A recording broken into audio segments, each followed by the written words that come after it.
ಸ್ತ್ರೀ. ಆ ಸ್ತ್ರೀಯನ್ನ ನೋಡ್ತಾ ಇದ್ರೆ ನಮ್ಮ ಪ್ರತಿಬಿಂಬನೆ ನೋಡ್ದಾಗಿದ್ಯಲ್ಲ. ಇದೆಲ್ಲ ಮಾಯೆ ಅಲ್ಲ ತಾನೆ?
ಅಮ್ಮ, ಬೇಗ ಬನ್ನಿ.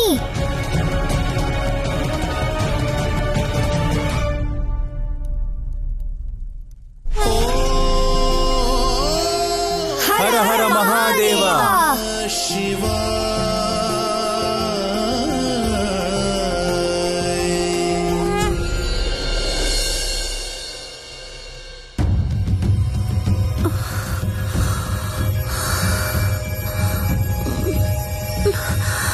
ನಾವು ಈ ಅಲೌಕಿಕವಾದ ಕಾರ್ಯವನ್ನು ಆದಷ್ಟು ಬೇಗ ಮುಗಿಸಿ ಶೀಘ್ರವಾಗಿ ಸ್ವರ್ಗಲೋಕಕ್ಕೆ ಹಿಂದಿರುಗುತ್ತೇವೆ.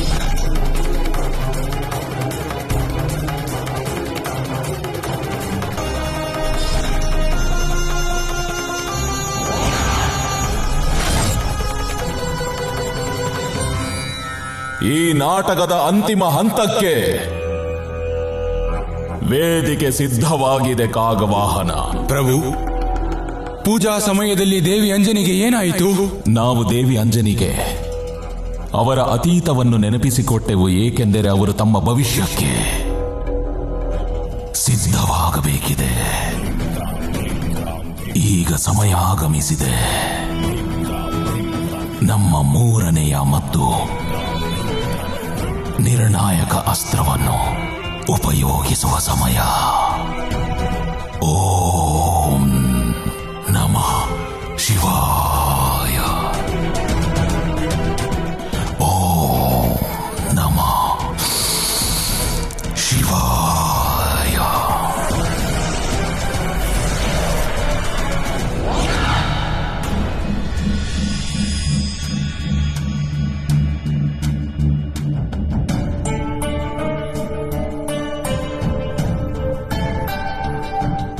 ದೇವಿ ಪುಂಜಸ್ಥಳ,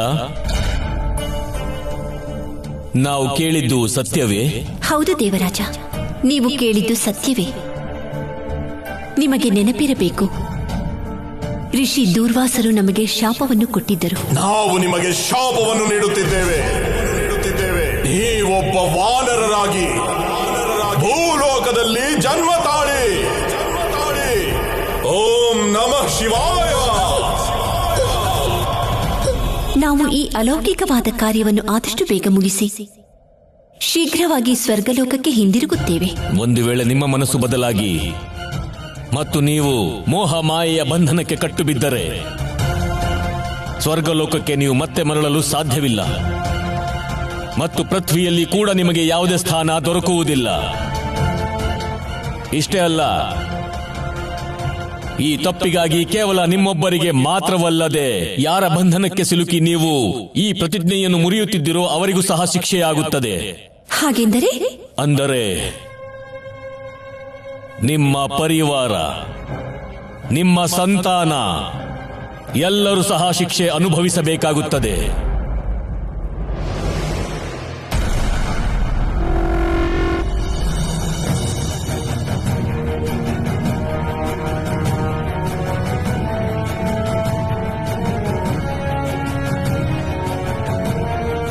ಪುಂಜಸ್ಥಳ.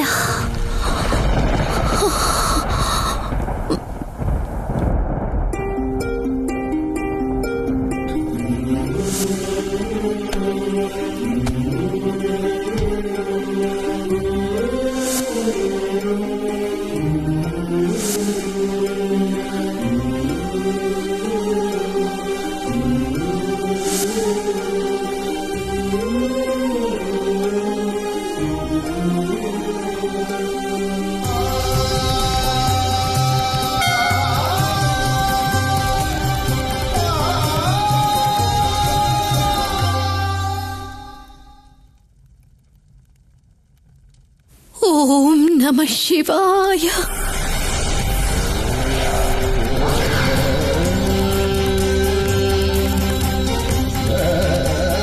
ಮಹಾದೇವ, ನಾವು ನಿಶ್ಚಯವನ್ನು ಮಾಡಿದ್ದೇವೆ. ನಾವು ನಮ್ಮ ನಶ್ವರವಾದ ಶರೀರವನ್ನು ವರ್ಜಿಸಿ ಸ್ವರ್ಗಲೋಕಕ್ಕೆ ಹೋಗ್ತಾ ಇದ್ದೀವಿ.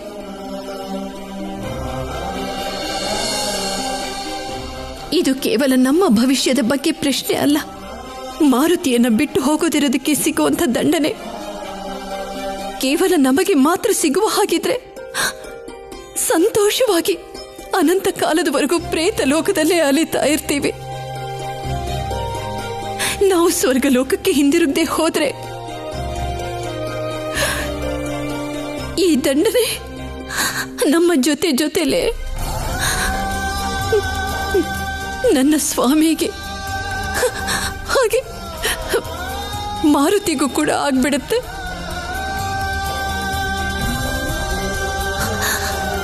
ಈ ಕಾರಣದಿಂದನೇ ಮಹಾದೇವ ನಾವು ನಿರ್ಣಯ ಮಾಡಿದ್ದೀವಿ. ನಮ್ಮ ಪರಿವಾರದ ಸುರಕ್ಷತೆಗಾಗಿ ನಾವು ಮರಣಿಸಲೇಬೇಕು.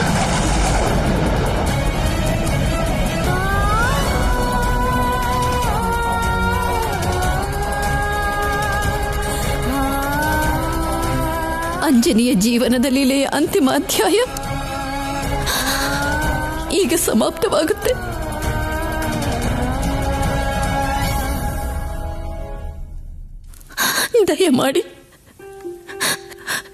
ದಯಮಾಡಿ ನಮ್ಮ ನಂತರ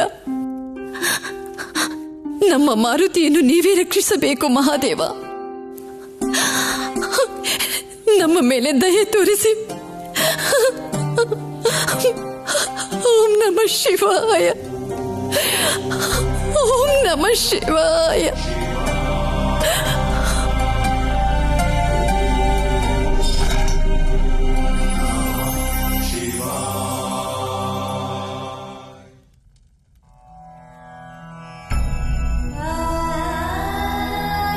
ಸ್ವಾಮಿ,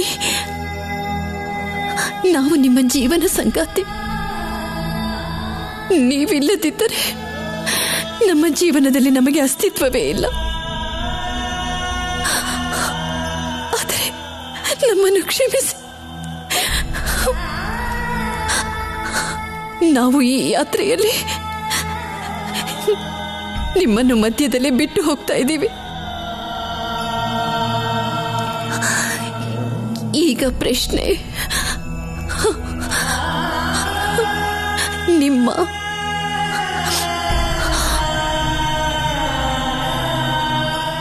ಹಾಗೂ ನಮ್ಮ ಪುತ್ರ ಮಾರುತಿಯದಾಗಿದೆ. ಈ ಬಾರಿ ನಿಮ್ಮಿಬ್ಬರ ರಕ್ಷಣೆಯನ್ನು ಕೂಡ ಮಾಡಬೇಕಾಗಿದೆ. ಆ ಕಾರಣದಿಂದಾಗಿನೇ ಈ ಬಲಿದಾನ ಅವಶ್ಯವಾಗಿದೆ. ಭವಿಷ್ಯದಲ್ಲಿ ಎಂತಹ ಕಠಿಣ ಪರಿಸ್ಥಿತಿ ಬಂದರೂ ನಿಮ್ಮನ್ನು, ನಮ್ಮ ಪುತ್ರ ಮಾರುತಿಯನ್ನು ರಕ್ಷಿಸಿಕೊಳ್ಳಿ.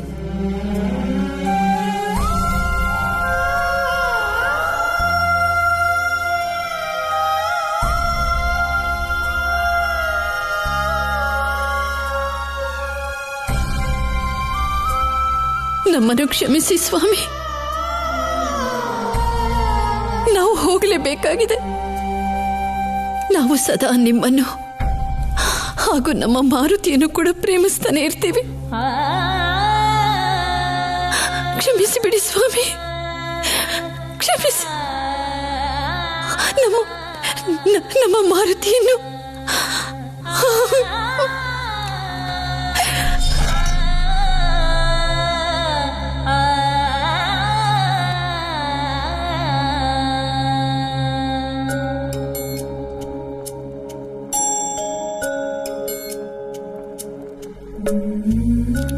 ಮಾರುತಿ,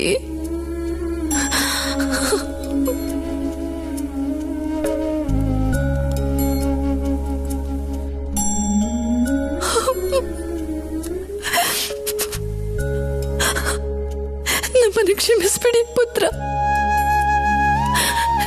ನಾವು ಹೊರಟೋದ್ಮೇಲೆ ನೀವು ನಮ್ಮನ್ನ ತುಂಬಾ ಹುಡುಕ್ತೀರಾ ಅಂತ ನಮಗ್ ಗೊತ್ತಿದೆ. ಆದ್ರೆ ಈ ಬಾರಿ ನಾವು ನಿಮಗೆ ಸಿಕ್ಕೋದಿಲ್ಲ ಪುತ್ರ. ನಿಮ್ಮ ಪುಟ್ಟ ಹೃದಯ ಈ ಕಹಿ ಸತ್ಯವನ್ನ ಸ್ವೀಕಾರ ಮಾಡೋದಿಲ್ಲ. ನಿಮಗೆ ತುಂಬಾ ನೋವಾಗುತ್ತೆ ಅಂತ ನಮಗ್ ಗೊತ್ತಿದೆ. ಮಾರುತಿ, ನಮ್ಮನ್ನ ಕ್ಷಮಿಸಿ, ನಮ್ಮನ್ನ ಕ್ಷಮಿಸ್ಬೇಡಿ ಮಾರುತಿ.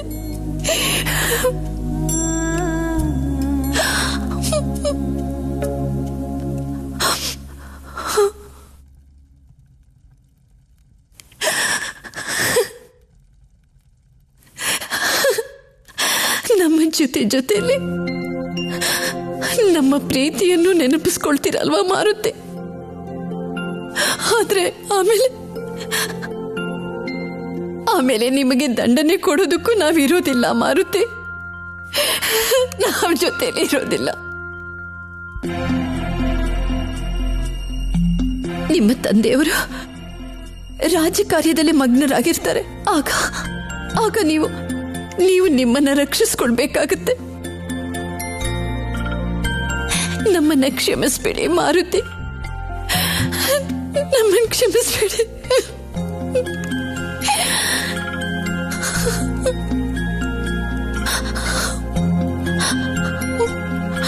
ನಿಮ್ಮ ತಂದೆಯವ್ರನ್ನ ನೋಡ್ಕೊಳ್ಳಿ ಮಾರುತಿ. ನಿಮ್ಮ ಬಗ್ಗೆನೂ ಗಮನ ಇರಲಿ.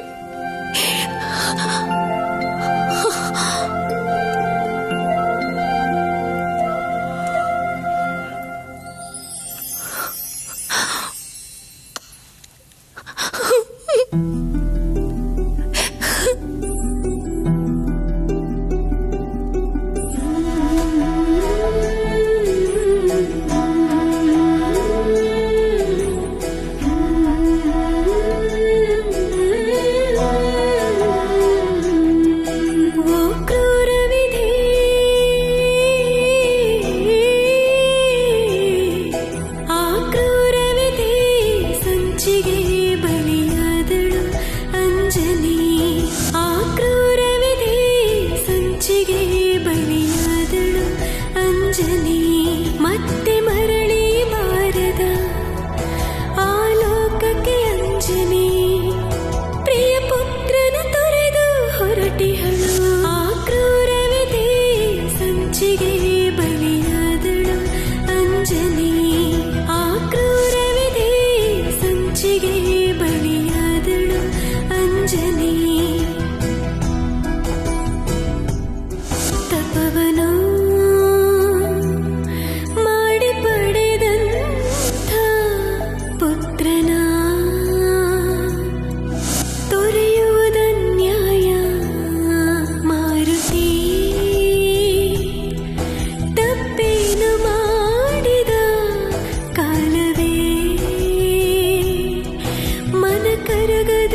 ನನಗನಿಸುತ್ತಿದೆ ಮಾರುತಿ ತನ್ನ ತಾಯಿಯನ್ನು ತಡೆಯುತ್ತಾನೆಂದು. ಅಸಂಭವ. ಗೆಲುವಿಗೆ ಇಷ್ಟು ಹತ್ತಿರ ಬಂದಿದ್ದೇವೆ ನಾವು, ಇಷ್ಟು ಹತ್ತಿರ. ಈ ಬಾರಿ ಮಾರುತಿ ನಮ್ಮನ್ನು ಸೋಲಿಸಲು ಸಾಧ್ಯವಿಲ್ಲ.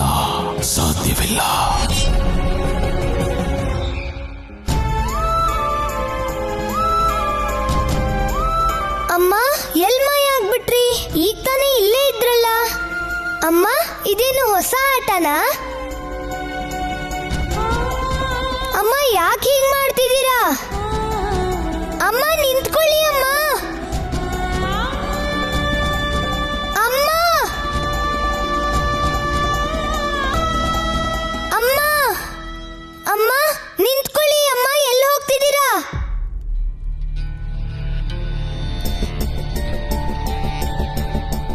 ಅಮ್ಮ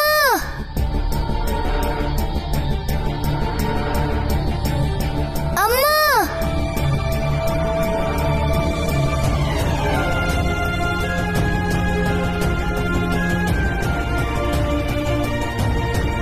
ಅಮ್ಮ ಅಮ್ಮ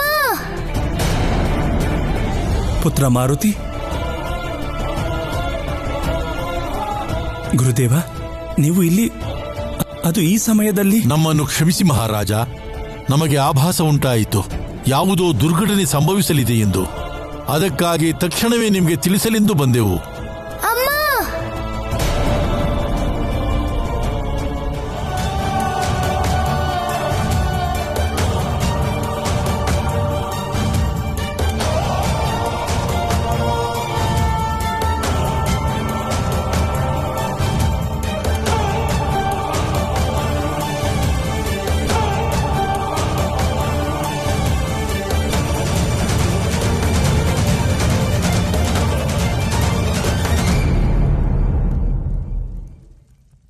ನಾವು ಪುಂಜಸ್ಥಲ, ನಮ್ಮ ಮೂಲಧಾಮ ಸ್ವರ್ಗಲೋಕಕ್ಕೆ ಹಿಂದಿರುಗೋದಕ್ಕೆ ಈ ನಶ್ವರ ಶರೀರವನ್ನ ತ್ಯಾಗ ಮಾಡ್ತಾ ಇದ್ದೀವಿ.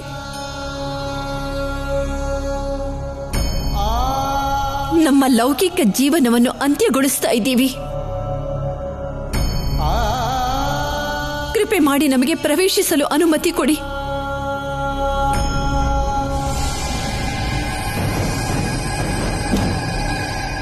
ಇಷ್ಟು ಸರಳವಾಗಿರುವುದಿಲ್ಲ ಮಾರುತಿ, ಇಷ್ಟು ಸರಳವಾಗಿರುವುದಿಲ್ಲವಿದು. ದೇವಿ ಅಂಜನಿ, ನಮಗೆ ಗೊತ್ತಿದೆ, ಪುತ್ರ ಪ್ರೇಮದ ವ್ಯಾಮೋಹದಲ್ಲಿ ಬಂಧಿತಳಾಗ್ಬಿಟ್ಟಿದ್ವಿ. ಆ ಕಾರಣದಿಂದ ಕೊಟ್ಟ ಮಾತನ್ನು ಮರೆತು ಬಿಟ್ಟಿದ್ವಿ. ಆದರೆ ಈಗ ನಾವು ನಮ್ಮ ಮೋಹವನ್ನು ತ್ಯಾಗ ಮಾಡಿ ನಾವು ನಮ್ಮ ಪುತ್ರ ಪ್ರೇಮವನ್ನು ಕೂಡ ತ್ಯಾಗ ಮಾಡಿದ್ದೇವೆ. ಕೃಪೆ ಮಾಡಿ ಈ ಪರಿವಾರದ ಕರ್ಮವನ್ನ ನಮ್ಮ ಪ್ರಾರಬ್ಧದ ಜೊತೆ ಜೋಡಿಸಬೇಡಿ. ನಿಮ್ಮನ್ನು ಪುನಃ ವಿನಂತಿಸಿಕೊಳ್ಳುತ್ತಿದ್ದೇವೆ. ನಾವು ನಮ್ಮ ವಾಸ್ತವಿಕ ಸ್ವರೂಪಕ್ಕೆ ಹಿಂದಿರುಗಲು ಬಿಡಿ. ಕೃಪೆ ಮಾಡಿ ಸ್ವರ್ಗಲೋಕದ ದ್ವಾರವನ್ನು ತೆರೆಯಿರಿ. ನಾವು ಸಿದ್ಧವಾಗಿದ್ದೇವೆ.